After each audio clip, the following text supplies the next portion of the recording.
Good afternoon and welcome to another edition of Ask Mathis. I'm your host, Reginald Mathis, and rocking with me today is just me and Stefan. Wild Man Teddy T is out doing Wild Man Teddy T stuff. So we'll not have him today. However, we have a very special interview with Mr. Terry, the executive director of Put the Guns Down, a World Epidemic. And this is a film, a documentary, executive produced by Ice-T. It's going to be very interesting, and look forward to Brother Terry coming in earlier today. We'll also check out that Sizzle trailer as well as the intro from Ice-T. But first of all, man, we're going to start off with some tragic news, man. You know, everybody's brother, whether he's your big brother, your friend, or your little brother, Malcolm Jamal Warner, man, commonly known to all of us as Theo Huxtable, apparently has passed away due to a accidental drowning. Now, Steph is like, well, how can you be 54 with an accidental drowning? And it's only speculation on my end, but I would say, probably trying to save someone else. And here we go off the coast of Costa Rica. Is that what Left Eye was when she passed? Oh no, she was in Honduras. She was in Yeah, I think she was Honduras. in Honduras. Y'all better stop doing adventurous things when y'all leave this country. But no, man, um, Theo, man, definitely is like he like my brother, bro. He was an icon. He was like my brother. Like that was the year I graduated. We the same age. The year I graduated high school was the year he graduated on the Cosby Show. And so, of course, they did the prom. So everybody's watching how they did the prom. So Theo had this long scarf, man, and I had to get it. And that long scarf saved me actually. It saved me because had I not had to, you know, drive all the way to Hollywood to find it and to get it, I would have been the first one picked up in the limo. And the first individuals picked up in the limo did not make it to prom because back then in 1988, limos were stocked full of liquor. And and young high school students did not need to have options like that. I remember when they finally came, I was the last pickup. So when they came to pick me up, I'm in the room and I'm chilling. My date and I, my parents are in there, my sister's in there. They helping, my date get ready. We had food in there, and my homeboy he comes in, like your boy from Leave It to Beaver, Eddie Haskell. He comes in. He's like, "Hello, Reverend Mathis. Hello, Mrs. Mathis." And he like, "Hey," say his name. He very polite. And then, he came over to me and whispered in my ear. He's like, "Raul, I'm effed up." He tells me that in my ear. And I look at him and then he said, "And Papo is too." So I just like, okay, let's go. Because my mom, she was an English teacher at the school. And if she was already like, if I catch you drinking, if I catch you doing anything, you not going. Like, I'm going to shut the thing down. So I'm like, yo, we out. Come on. They was like, hey, you just said we was getting something to eat. We let's go. So I tell my date, let's go. We go out to the limo, and my homeboy, he in there with the two other dates. And bro, he in there just rocking, man. He introducing everybody over and over to each other. He already gone. He is gone. So now I'm trying to catch them. As soon as I get in, I'm trying to catch them, trying to catch up with where they are. And we went to we used to have this thing called a champagne party.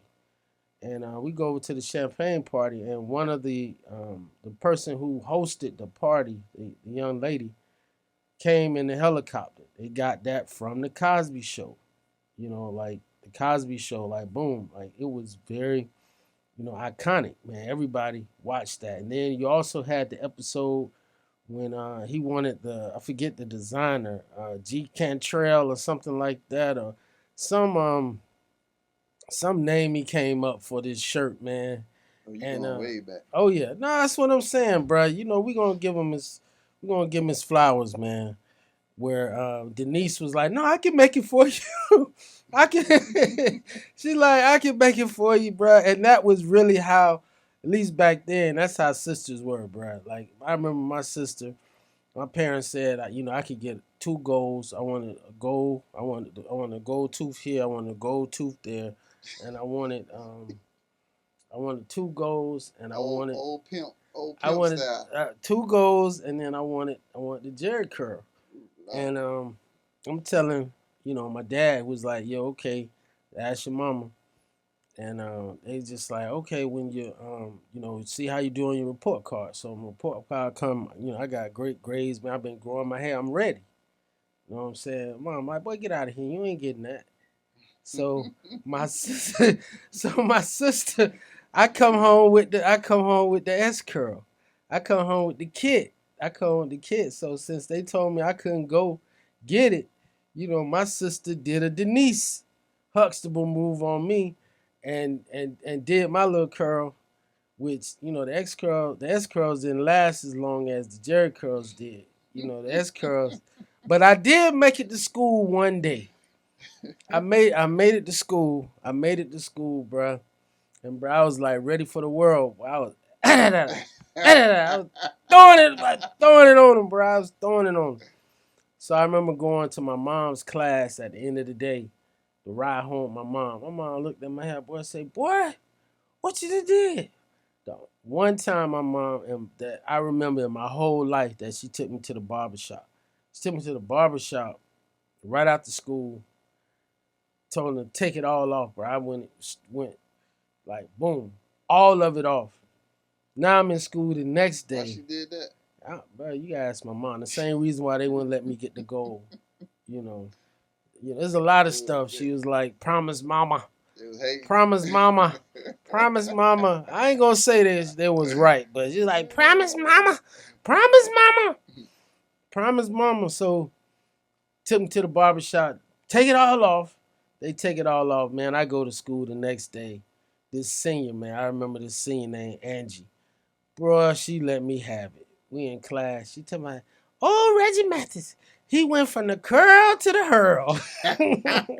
He went from the curl to the hurl. Bro, I just sitting there, man, just like, man, I felt horrible, miserable, you know. So she wouldn't let me get the curl, wouldn't let me get the goals. So wouldn't let me get an earring. When I graduated from high school, you know, I went to college like 3 days after graduating high school. Mm. So that Sunday, I went to the mall in one of those kiosks, Pearson Pagado, boy, and I got that stud on them.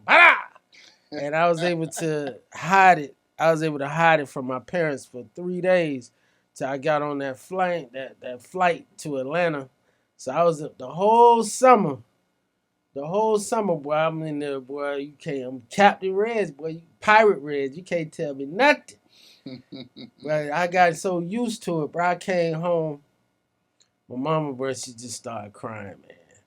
She saw the earring. She just started crying, man. Over the earring? Over the earring, bro. She just started crying. Wow. And had me take it off. I just remember say, "Promise, mama. Promise, mama, you won't get. Promise, mama. Promise, mama." Right? So, okay, I'm out the earring. Now, time passes, time moves on, times change. My little brother, bro, got dreads all the way down his back, got tattoos all over his body, got piercings everywhere, earrings everywhere. I'm like, what happened? She didn't have a problem with that? Went with the times, man. Times are changing. Times are changing. It's your little brother? My little brother, man. That's how it be. Times are changing. So rest in peace, man. To Theo, man. I said that to say, you know, he was very, you know, a lot of folks my age, man, are gonna feel his loss, man, because we grew up with him. You know, because like I said, like on television, we always was in the same grade or like going through stuff or whatever. He go visit and trying to be older. The episode where he goes to visit Denise at Hillman, and he's talking to all Denise friends, trying to get with her friends. And that reminded me of a time when my brother, who graduated high school in '76, had his high school reunion, and me and my cousin went with him to his high school reunion, and he gave us the name of some black guys that went there. He was like, okay, you be him, you be him. Like one of the dudes was like the quarterback of the team, and the other dude was something else. He was like, just come in and you just say you want to, one of these people or whatever. Reminded me of like Theo, man. So anyway, rest in peace, good brother. Let me talk to you about Shannon Sharpe. So they trying to get your boy Shannon back on ESPN. So in order to get him back on ESPN, they had to do something with that OnlyFans lady and the lawsuit. So the lawsuit has been settled for an undisclosed amount, but just know that old girl has retired her OnlyFans page. Now, what does that say? If she retires the OnlyFans page, it sounds to me that she must, she done dipped into the coffers a bit. She done hit them heavy. I'm hearing that it was settled for 20 M's. Wow. Oh, so that's what. So they used the Puffy standard. That's the Puffy standard. Oh yeah, I guess so. They used the Puffy standard. All right. So is it a win for Shannon? What you think? It's a win if he back on TV. Cause he ain't never gonna make money like that again. As monetized as he is on Shay Boom Club Shay and the other stuff he got going on, it ain't like that bread that's coming on across them satellite dishes with ESPN. And I also hear I'm getting all my word from Ricky Smiley, the Ricky Smiley Morning Show, and it says he had to, I guess, sell some of his capital from the Shay podcast to be able to cover the 20 mil. Makes sense. He would do whatever he has to do because, first of all, if he's the owner of those platforms, it's like monopoly money. You know what I mean? It doesn't really have a value. It's a closed company. If it's not a public company, it's if it's a closed corporation, if it's your company, you do whatever you want. You can authorize 1 million shares, 1 billion shares, or however many shares. It's yours. It's whatever somebody willing to pay. So shout out to Shannon, man. He didn't go out quietly. He stayed present. But can you also see that his level of interviews have gone down? I still find it interesting, but I would say once Cat Williams went on this platform, bro, I think it started going down. Like it went up quickly, but then Cat Williams was talking about so many people. Puff ended up getting arrested after that. Just think about all the folks that got tapped after Cat Williams went on this Club Shay Shay. I think he was going on a pace that couldn't be sustained. He was bringing in heavy hit after heavy hit. Yeah, that's what I'm saying. I think was definitely the best that was doing it. I think he was the best that was doing it because you had probably in that space academics, Joe Budden, Breakfast Club. So I think when he came in, I think he legitimized, that whole genre, man. So Miami Gardens Police Chief Delma Noel Pratt, bro. If you want to see dead man walking or dead woman walking, can you just show this parade? This is what I call, and this is my opinion. Police Chief Delma Noel Pratt is speaking out. In a press conference held Thursday morning, she directly addressed claims of discrimination and retaliation made by 5 Hispanic officers under her command. I want to make it absolutely clear. These allegations are without merit. Every decision I make, as difficult as some may be, is rooted in operational necessity. While the officers allege they were unfairly demoted, reassigned, or placed on leave, the chief denies race played a factor. Officers from various racial and ethnic backgrounds, particularly non-Hispanic officers, have also been transferred under my administration. These decisions are not made lightly, and certainly not based on race, ethnicity, or any other protected characteristic. Surrounded by officers from Miami Gardens and neighboring departments, the chief made one thing very clear. I am not stepping down. While some demand her resignation, others in the community say she still has their full support. I'm just flabbergasted why they would think that she is racially discriminated when she's been one of the most fairest people that I've met. She has did nothing but exemplify professionalism at its highest. The chief says transparency remains her focus, and with community support, she's committed to leading through the controversy. That's dead man walking, bro. That's what I say. Dead man walking. But yeah, man, we got our guest of the day. Our guest, the honor, Brother Terry. Welcome to the Ask Mathis show, Brother Terry. Put the guns down. A world epidemic, Brother Terry. Can you tell us? Welcome to the show, and tell us, what led you to this mission, man? Because this is definitely a blessed mission, man. This is a calling, bro. This isn't just a documentary. This is a calling, brother. Yeah, brother. Thank you for having me on the show. I really appreciate this. To sum it up, the whole movement is just basically about saving lives throughout the world. It's gun violence. It's out of control worldwide, and we just wanted to try to bring that awareness, try to become that platform so that we can try to help some of these youngsters to understand, we want you to make better solutions before you decide to pull that trigger. Because when you pull that trigger, you end your life, and the person on the other side of the barrel, lose their life as well, because you're going to be incarcerated.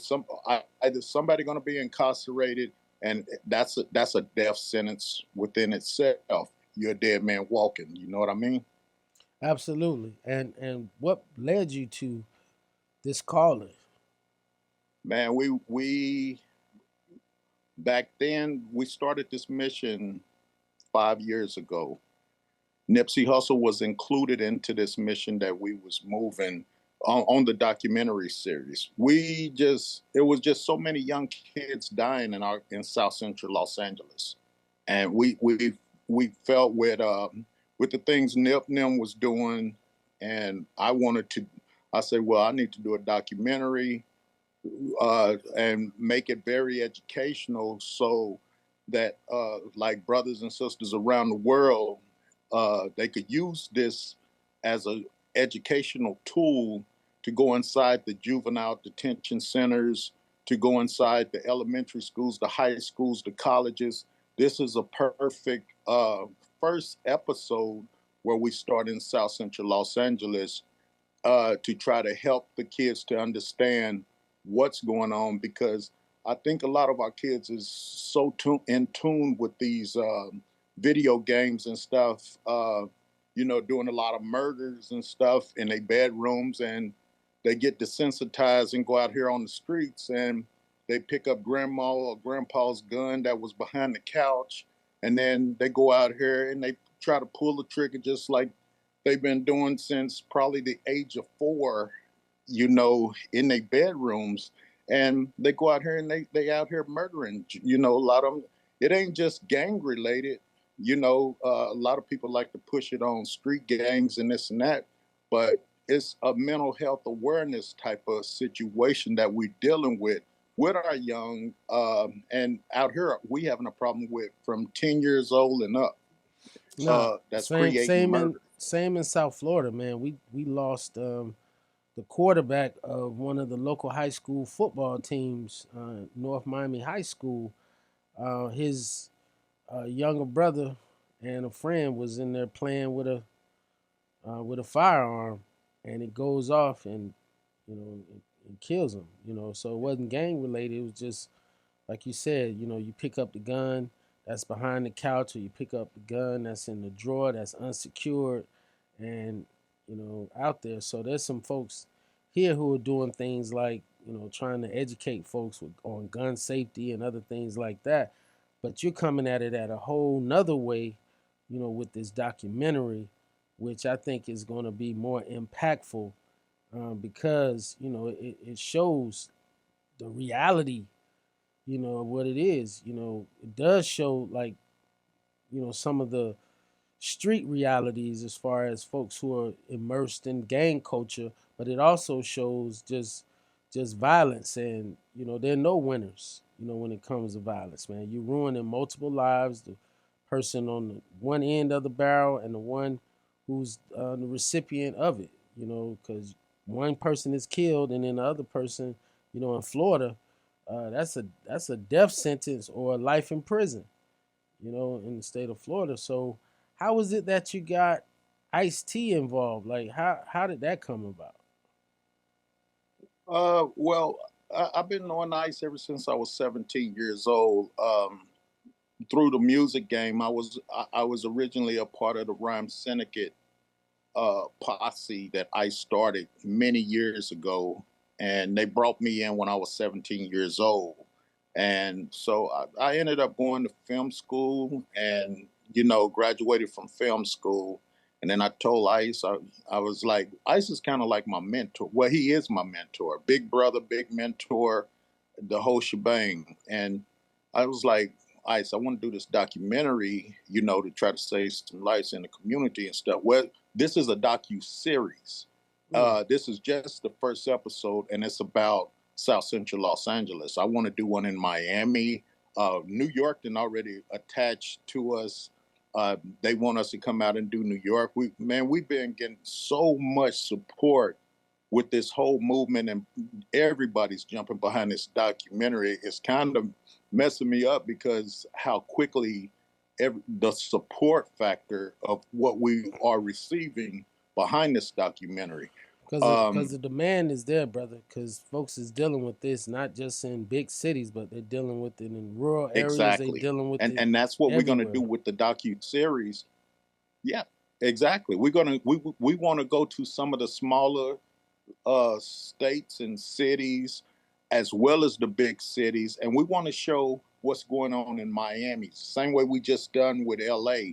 We want to show what's going on in New York, and then Memphis, and some of the smaller states, because it's little small cities that people would not believe what's going on in those smaller towns. Yeah, I mean, in the state of Alabama, you got Birmingham in particular. It's the largest city in Alabama, but to most people outside of the South, they don't consider Birmingham. But those some serious killings. But shout out to the mayor, Randall Woodfin, who's really working hard to reduce those rates. So that's one of the places that I think this docuseries could really resonate.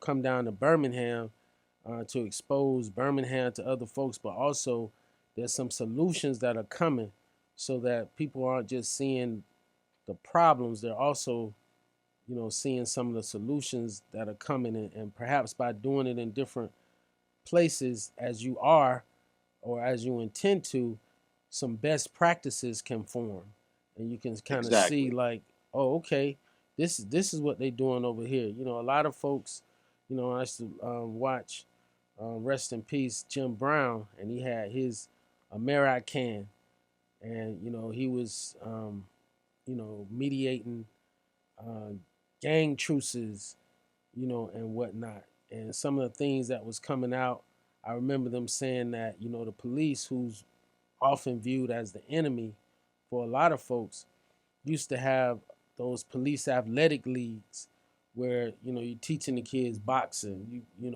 you're out there coaching, and doing things so that, the community is seeing them in different ways other than just coming thinking that, oh, I'm coming in to,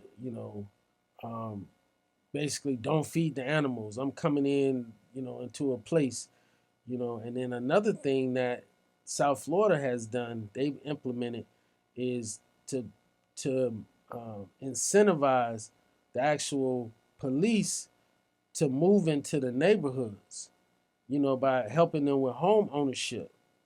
A lot of these, young brothers and sisters, get on with the police, and they're saying, okay, well, let's say if you're in South Central, buy a crib in South Central LA, we're going to subsidize it. We're going to help you pay for that crib, and have you a part of the community as opposed to being outside of that community, coming in, not identifying with the people. Right, right. Yeah, and we kind of got something similar to that going on right now. We work with our mayor's office, Karen Bass. We have a few brothers that's working up with her, and what we have established, um, we have like some of our street legends that has they nonprofits, things of that nature, and they allow us to in each community pretty much police the city and find the needs of the people and give us that opportunity to work with the people in the community instead of bringing the police in to come in and pretty much terrorize the neighborhood.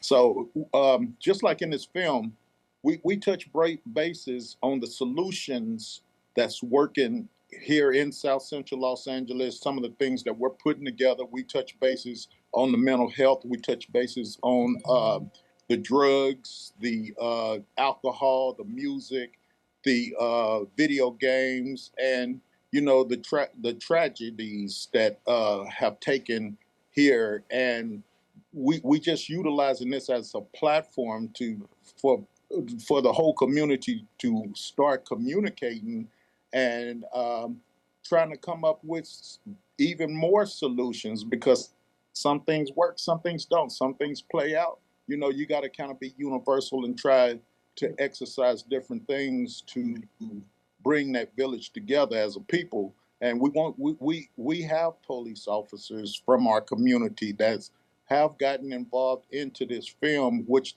some of them is in the film. Matter of fact, one of them lost his son.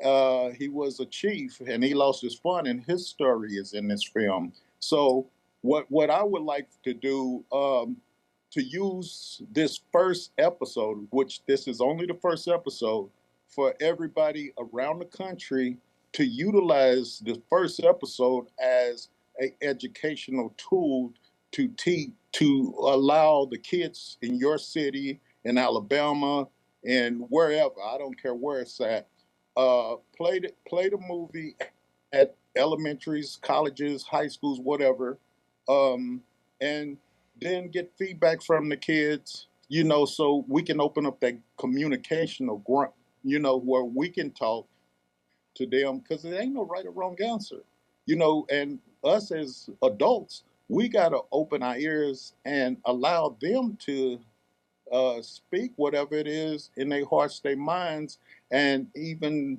the mental health type of situation. Because if they shut down and nobody could reach them or allow them to feel like they can communicate with you, then that's when we start having a lot of problems.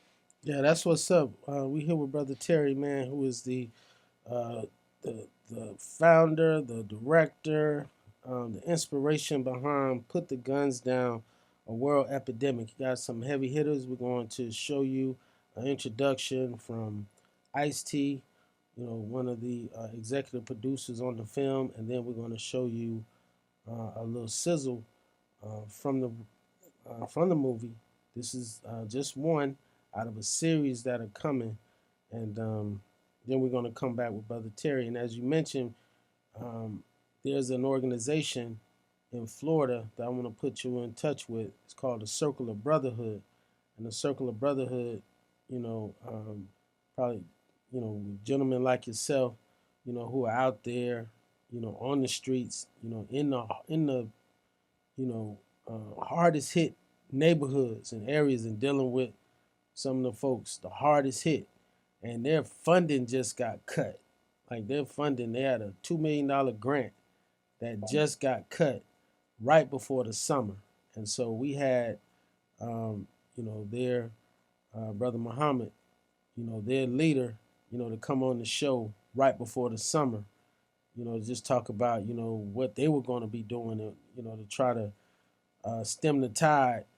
Because, historically, we know what happens in the summer. Y'all had out there in LA, y'all had the big Watts riot, going back to the 60s, the summers, because, kids are out of school, it's hot, nobody making no money, folks is out working, so that means you got houses and apartments that are available and folks is breaking in and doing those things. So you definitely need to have programs, and you need to have people who've been there and know that. Oftentimes these folks think that what they're doing is new. There's nothing new under the sun. It's just been repackaged, the way it is, man. You can find, I saw a haircut that some African tribesmen had, in the 1800s that I see brothers, wearing right now. And they had it stacked up, had it parted, had all these different things. It's like, bro, there's nothing new under the sun right now. And that tragic loss that you're talking about, with the police chief, there's even a similar story here about it. So we see the similarities of that. Many people know about the great former safety from University of Miami and was playing for the Washington then Redskins, now Commanders, Sean Taylor. Sean Taylor lost his life, to gun violence, and his father was the chief of police in a jurisdiction in South Miami called Florida City.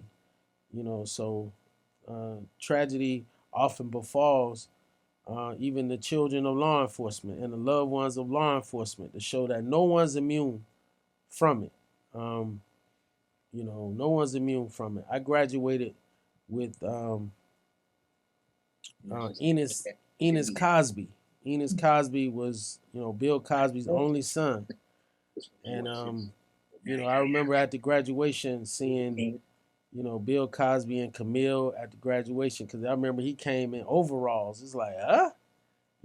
Richest man that was there was in some overalls, but he was there on his son. And then soon after, his son gets killed out in LA, some years ago. So as rich as you are, you're not immune from tragedy striking. So Step, as soon as you're ready, man, let us get into this iced tea and then into the to the real, and then we're gonna come back with Terry.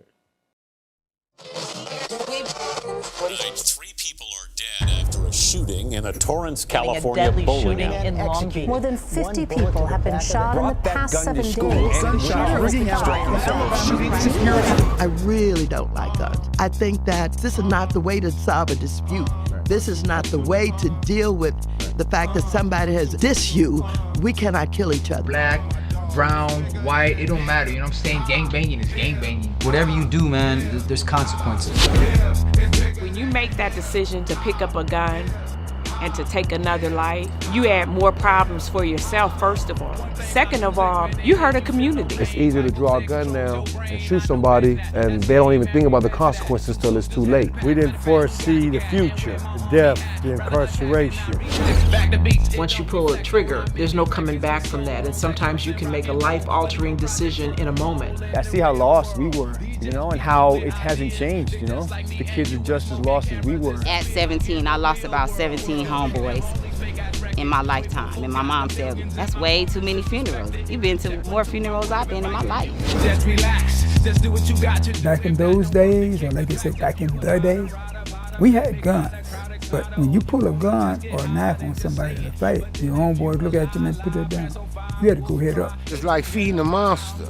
And through gun violence, we create a monster after a monster because it could create a killer in someone. 1 leads to 2, leads to 3, leads to 4. It whipsaws back and forth, and too many people die in Los Angeles. The older you get, you don't want to live behind gunplay. You want to see the next day. You want to wake up to your kids. your brother can do something to a man, then that person retaliate against your brother, and then you turn around and retaliate. But if you correct your brother from the beginning, go back and apologize to the next man, then it can diffuse a lot of the killing and violence that's going on within our city. It's brainwash. If you're a lost kid and you're growing up and you're looking for that father figure, you turn to the streets. Growing up in a tough environment, you really have to fight every day for your survival. Getting out of these environments is the biggest thing, because when it's conditioned in your head, you're not even gonna think. You still got a bunch of 13 to 15-year-olds with guns. You know, a lot of these kids are on drugs, doped up by their big homies, so they're not seeing clear. There's always another way to handle it, you know what I mean? And especially, like when we grew up, it wasn't a lot of talk. I got shot 9 times, so I know. It started with stealing cars, selling a little bit of drugs. After that, you start shooting. Gun violence has taken the life of Los Angeles rapper Nipsey Hussle. You're gonna get caught and go to prison, hands down. And you're not G enough to go sit up and say, all right, I'm gonna take this case by myself. If it's not worth it, it's not worth it. You don't just go pulling no fucking trigger because you just mad. It's a big eye opener. I don't really dig on kids picking up guns, you know? Gotta learn how to get along. These mothers and these fathers who's losing loved ones to gun violence, they will always remember. Downtown Diamond District. See, all that gangster shit is nothing when your child dies alone. You're taking somebody's mother, father, sister, brother, friend, co-worker. If you think you gotta pack a piece to feel brave, it's a delusion within your mind. It's your high taking over, man. People are being taught to settle disagreements with guns. And it's not just the kids, it's adults too. Violence is almost promoted on a daily basis. We need more intelligent people in the neighborhood so we can teach the kids the right from the wrong. I've heard of how nightly, weekly, monthly, for 40-some years, you're always gonna hear that mother, hear that family howl, and you'll never forget that. We have to provide funding for our youth, programs for our youth, to keep them off the streets and really, really begin to make a real dent in this issue. I seen these kids be out here at house parties and then they get gunned down, and we gotta take these streets back. For a lot of these kids, when they get out of their violent neighborhoods and they're around other kids that don't have to respond with such a quick reflex, they see that this is actually cool. I think if these kids understand consequences of having guns and showing guns and doing things for the cool factor, I think they change their mind. We need to acknowledge what's broken, because if we don't admit that there's a problem, then there's nothing to fix. I just hope that our brothers and sisters are at that boiling point, because that's when things are forged out of the fire. Until there's some concerted effort in leadership to make a difference, you're not going to see a change. We need leaders. We need to come together, because all of us in jail are dead. We got to reach out to the fathers. We got to get the men in the community to come together. You got a chance to be somebody. Because this here, what you're trying to do, is going to get you two things.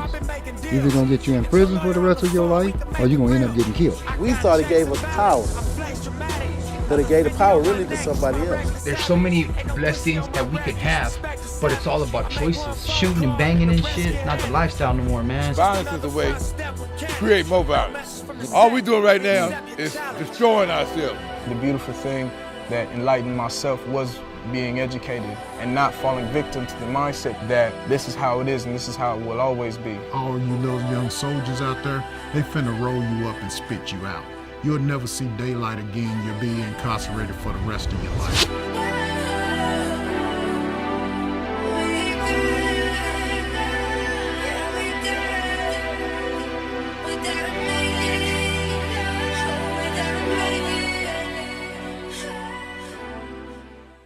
The real freeway, Ricky Ross in there, man. You got some heavy hitters in there, Terry.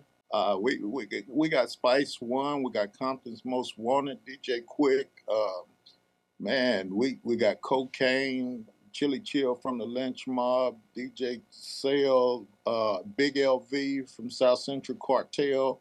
We got Havoc and Prodigy from South Central Cartel on there. Man, it's too many to name of the West Coast legends out here. They all embraced and rolling with the project, you know? That's what's up, man, because I think we all even folks that, you know, that feel like, you know, they giving themselves to the street and understand the street code, they still don't want their shorties to be, you know, to follow in their footsteps. You know, they don't want their kids to follow in their footsteps, even if they feel like, man, I done did so much dirt and I'm tied to this. They don't want their kids, they don't want their loved ones in that, you know. And when you mention the music, you know, we all know that hip hop is pretty much the only genre where, you know, folks come in there and tell you what you can and cannot say. You can talk about killing each other all day long. You could talk about killing your mama. You could say, I'm gonna kill everybody, but you can't say anything about a Jewish person. You can't say anything about a homosexual. But you can say, I'm gonna kill every black person living. And there's, you know, no problem. You know, you remember that music in the late 80s, you know, when folks was, you know, black consciousness. You know, you had X-Clan. Yeah. You know, you had these, you know, groups, man, that was coming out. Public Enemy, you know, coming out, you know, just feeding the brain, because like, man, we are relatives. We are relatives. We are relatives, and we treat each other worse than strangers. You know? Exactly. And right now, which is crazy with the whole movement, man. We got brothers like Sibo, Chuck D's out here. They done embraced this movement that we put together, as well as Flavor Flav. He done joined us with this movement, and I'm just loving every part about the brothers starting to push this line. If you look at that clip I sent you on that email attachment, that's what you got to listen to what Ice, because it was just powerful, because Ice had to think about, you know, everything of what's been going on and how everybody been playing the game. We got to make some changes and stuff. It's just like with what you're saying, what you say is feeding the souls of a lot of our younger generations and stuff like that, man. And we got to really think about what we do. It's just like raising a kid, right? When I was 13, I seen my cousin get smoked right in front of me. Everybody thought it was fireworks, flames this long coming out of barrels. There was a kid that was bullying me. I got my cousin's 45, and I had every intention of, when he got off the bus, walking down to that park and murdering him. There was a drive-by. Tragically, my grandson was the one that got hit in the head. And what happens is this. You're always gonna hear that mother, hear that family howl. Please, would y'all please put the guns down? Me being a mother losing my son, I can't tell myself nothing. Feel like you don't have another alternative to gun violence? Think again. I was 12 years old, and it was already understood in my brain that I wasn't gonna never be nowhere without a gun again. Period. This is like the first times I started thinking about being a rap artist. Like, okay, you know, he just fucking rapped about what the fuck I did last night. Last thing I sweat, so suck a punk cop. Move like a king when I roll hop. What other genre of music does the government manipulate? None. The truth of the matter is that black folks are scared of hospitals and mental health systems because they experimented on us, and they still do. Your mind is not set for that. Your mind is like a total circle, but when someone kills your child, there's an open, and it never closes. All gangbanging has to stop, even religious gangbanging, even political gangbanging. If you start in your community, in your home, there's many city council, your own congresswomen or congressmen have meetings on topics like this. That day, May 23rd, 2005, I was on the phone, 3:30, broad daylight, not knowing that I was shot. So what does that make us in today's terms? We are the bag, because no matter what crime we commit, they get paid off of it. Gun violence, gang banging, robbery, homicide. But you know, the thing is that there's so many blessings that, you know what, that we can have, but it's all about choices. Want a fleck ace? Okay. You remember Scarface? He said, "Say hello to my little." I wanted one just like that.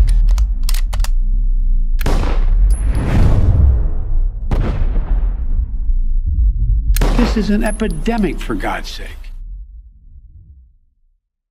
All right, man, we here with Brother Terry, man. That was a powerful clip, bro. Ice-T, you know, is as real as it gets when you talk about, you know, that reality rap, man. That's, you know, that's a legend right there, bro. He knows the game, bro, and he's touched so many different people, man. Even the lady, Corinne Steffens, you know, Superhead, gives him credit for introducing her to Shaq. I remember reading the book, you know, 20 years ago, and it talks about how she was friends with Ice-T, and Ice-T just said, "Hey, I'm coming over with somebody one day," and said Ice-T comes over with Shaquille O'Neal. So he comes into her place and looks at her, man, like slaves on the auction block. So he looks her up and down, looks at her place, and just, you know, shouts out a couple, you know, instructions like, "Okay, you're gonna need a bigger bed, you're gonna need a bigger TV, and some bigger furnitures, and I'm gonna send you like 10,000 a month," and just left. And I think that it said, you know, he set that up, and they was together for years, you know, doing that thing. You know, I'm like, Ice-T, how did that come about? But you know, Ice-T is one of the realest, man, most authentic people you can meet, and he really was on that pimp stuff for a minute. I remember they had a what do you call those balls, man? Players ball. They had a players ball, you know, in the early 2000s here in Miami, and he bought Bishop Magic Don Juan and had all them folks down there. Like, it was real. Like, I thought it was like gonna be on some play stuff. Very, like, he is very real, very authentic. And then most recently, I saw him say something, bro, that's so real and authentic when he was talking about music. He said, "Look here, man, I'm a hustler. You can call me whatever you want to call me." He said, "Man, I'm a hustler. And yeah, I still do music because I love music. But what I understand is that music, as far as on the consumption side, is consumed by, you know, an audience that they don't have an appetite for my music right now. So I have to find other ways to make money. I make the music for myself, but I have to come up with other hustles to make money to do what I need to do, which is on this acting thing." And he's doing, you know, the extended warranty commercials, you know, Vivica A. Fox. He doing this thing, bro. So shout out to Ice-T, man, and shout out to you, Terry, for you know, getting him to understand and see the vision, to get him to just chill and really watch it, because he's busy and he got a lot of people that's always, you know, coming at him, and they feel, man. I was with somebody, I want to say maybe about 3-4 months ago, a white guy, and he was telling me how he and Ice-T are like best friends, and this guy is not, you know, like some CEO or some, you know, real well-off guy. He was like, he saw a car. Ice-T was fond of his car. All right, so Brother Terry, man, that was a awesome, you know, message from Ice-T, man, and you know, everybody know Ice-T is the real deal, as authentic as they get. So, you know, good luck, Terry, to you. I look forward to meeting you in Miami and hooking you up with some brothers that are doing the work on the ground that you're doing. And I look forward to trying to, you know, help you as much as I can, man, because it's not just what's going on out in LA, man. This is going on everywhere. It's going on everywhere. So tell us where we can find you, how they can watch the movie, and Steph is going to put all the information, you know, in post-production as far as, you know, the movie and the poster and all that stuff you've done. Yeah, the name of the movie is Put the Guns Down, A World Epidemic. You can go to your television sets right now. You can watch it on Prime, Apple, Google, and Peacock. It's available on there. You can do your little search engine and just type in Put the Guns Down, A World Epidemic, pop right up. You watch it. Very educational piece. You can reach us at terryccarneysenior.com. That's my website. You can go on there and check out everything that what we got going on and what we're doing. And we embrace all states, all cities to come and join us, support this movie. And when you go on there and you watch the movie, make sure you click the 2 thumbs up to send back to the industry to let them know enough is enough, that this, we need to save our own community. We can't look for other people to save our community for us. So just like what you talking about, I'm available to come to Miami, wherever. Just hit us up and bring me down. We could show the movie. We could do screenings wherever, in high schools, elementaries, colleges, you name it, churches. We don't turn nothing down. You know what I mean? So because this is about saving the kids, and this is a real community movement, and I want you to use this first episode as an educational piece for your community to just start that discussion, because that's what it takes. So we all can get on the same page, the kids, the older people. It takes the whole village to solve this problem, and that's where we at. Amen. Amen. Good brother Ted, I got a question for you. Okay. In your research and what's the problem, and what would you think the solution would be? Well, see, it's many different problems. We dealing with mental health right now, and it's a lot of different things that's going on with people right now that, you can't just put one label on something. That's the reason why we have to open up the lines of communication. Communication is the key to solving this problem, because people our age, right? We can say, well, those kids need to stop packing guns. They need to stop doing this. They need to stop doing that. But them same fathers and stuff, when they get home with their sons and stuff, ever since they was 4 years old, you've been in there playing these killer video games with your son and stuff, right? Or he been playing with a friend or whatever, So what are you doing in your own household? Are you buy your kids these video games?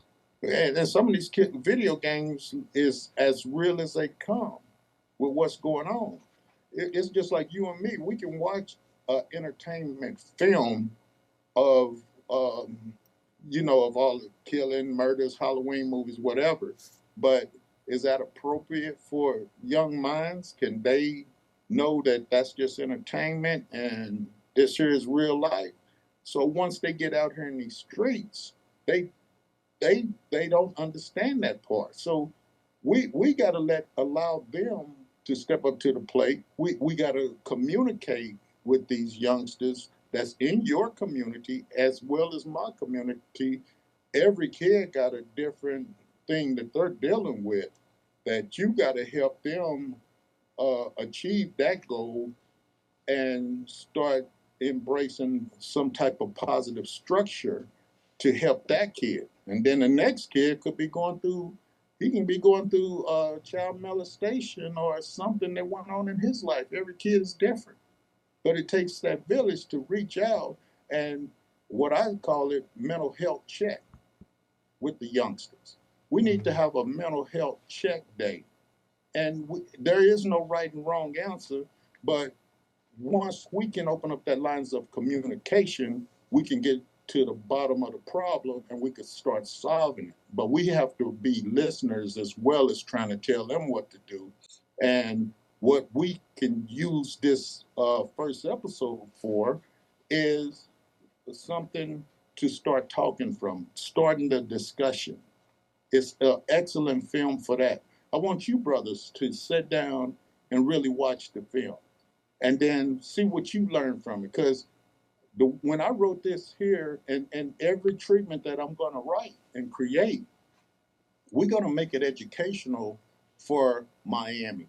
We're going to make it educational for Alabama, you know, and we're going to center those states and those towns around the educational background of the things that your city is dealing with the most, and your people is going to tell us how they trying to solve problems. And maybe some of the things we're doing here in LA, you can try it, but you know, it's just like cooking a cake. You got to keep putting in different ingredients in order to get that cake to taste good, right? That's right. That's powerful. And then once you get that cake to taste good, guess what? We can save a whole lot of kids, and guess what? Now we eating and we feeling good, great, right? That's what it's all about. We got to work together on this thing. Appreciate you. It takes you, brothers, and it takes me. Amen. Appreciate you, Brother Terry, and thank you. I appreciate we'll have you all too. the bells and whistles in the post production, and this is going to air Sunday, 11 a.m. Eastern Time. That's 8 a.m. out in LA on Video Mix. Okay. And I'll send you the episode in advance so you know your people can cut it up. They can do whatever they need to do, you know, to promote it, as we will as well. Thank you for your time. You're doing God's work, good brother. Glad to meet you virtually. Wonderful, brother. It's a pleasure meeting both of you, man. Let's get together, man, and let's work. You know what I mean? Yes, sir. All right, Call man. me up and let's get to work. I'm with it. Put the Guns Down, the World Epidemic, episode 1, man. Available everywhere right now, man. Y'all make sure y'all check it out, man. We got to get it, man. It's not, you know, it's not a should we got to. Like, we have to. You know, this is not a, you know, luxury. Like, this is a necessity. It's a requirement. It's mandated. All right? It's mandated. And we up out of here, man. Teddy T, wherever you are, man, we just pray that you're safe, good brother. We just pray that you're safe, man. You know, Teddy T is Teddy 10. And, man, bruh, it's so hard to say goodbye. CEO Andy Byron, man, of Astronomer. All he wanted to do is take his side piece to see Coldplay, and he get caught on the kiss cam, and all hell done came, you know what I mean? Buddy, like, you know what I mean? Man. How you feel about that stuff, bro? He did it to himself. Oh, what did you mean? He in the back. He chilling. If he would the cut. If they would have just acted normally, it wouldn't have been no issue. That show you he ain't used to that. That's a good thing. That show you he not used to that. Like, I done seen all the memes with like, oh, you play like, you know, you choking. Yeah. You know what I mean? Play like, you know what I mean? Like you got in a headlock. Like all that stuff. Bruh, you know, just got caught up. And the fact that she's over HR, I think it's more her issue than his issue. She over HR, so she know all the textbook rules. The announcer picked it up. He was like, "Oh, they're either cheating or." Right, bro. That's what I'm saying. Hey, it was very obvious. And then, bro, they caught the lady next to him. That's not in this frame, but the lady next to him is like big in the you know, in the organization as well. So it's like she knew too. Like, you know, it's like, cause they together. So you know you together. You see them posted like that. You just like, hey, okay, cause the way she got her hand over her face was like, oh my God, and people see this scene. Scene. And man, my dog Cash Out, man, for y'all, those of you who remember, bro, Cash Out just cashed out, man. He got that elbow. Just got sentenced to life, man. Like, you know, riding around in that foreign. Man. Bruh. Can you imagine going from that, man? Can you imagine the heyday of riding around in that foreign to sitting there, bro, with them green eggs and them tasty cakes and goulash. We get them same green eggs in the military. Yeah, but then you get leave, or you get to go off, you get to get Uber Eats, and you get to like go a little bit off the base. Cause I don't know if I told you, but I was at Fort Campbell on the 4th, and I was like, hey man, y'all gotta stay on the base except when y'all gotta leave. They was like, nah, the base is just you working like a 9 to 5. When you not on, you do what you want to do. Go where you want to go. Like you can walk off the base anytime. They're like, yeah. I thought you was stuck on the base, except when you had leave, like Full Metal Jacket. They ain't like that, eh? Nah. Okay. Regular job. So shout out to our people, man, that's doing it. I can't do it. I can't do it.